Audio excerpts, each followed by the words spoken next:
Madi, tara. Nabisitaan day si mama karong gabi una. Karang lingawan nila og tabi-tabi bisag asa na lang sila naabot sa ilang mga istorya. Unya kay ako, wala pa man ko ika-content karong adlaw mo nang videohan ako sila.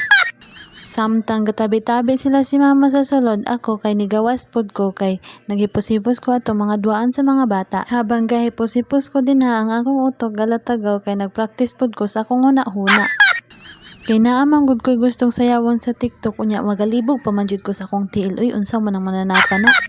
Habang gasayaw-sayaw ko din nagsige pug tawag akong anak diri nga bunso kay gusto na niya ihatag ang cellphone sa iya papa kay gitak-an na siya og duwa. Ni chat man si Auntie Inday ganina mga madi kay adto daw mi mag-usa og kaon. Kay naaman siya isda nga bangos nga gipapalit kaninang buntag dito sa palengke. Ipasugban na lang po niya kang angkol og sa kumpares ang isda para adto na namo dito usahon og kaon. Tanaw na ako diri sa lamisa nakaluto na sa day si mama og sudan. Apo di ay saging among sobra gay na pag-snack ako na lang po gihatag ang Ate Bina sa bisita ni mama para malingaw sa siya og papak-papak. Paglingi na ako sa pikas kilid na ay mangga nga Indian gustong ta kumukaon pero kay mulakaw pa man mig adto pa may pikas mga on wala lang sa nako tagda. Ug diring dapita nalingaw pa jud og tabi ang mga marites. So kay natawag naman akong pares nga mga on na daw nangadto na lang pud may sa pikas haron mga on na. Ano sad bitaw mga madi asang lami ay gyud si mong kaon pag daghan mong mga on bitaw. Tungod siguro daghan mo kailog sa sudan.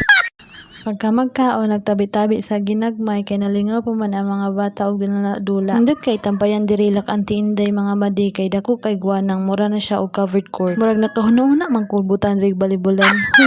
Mao po din na ilang balay o sakyanan mga madi soon makaingana ra ta pohon.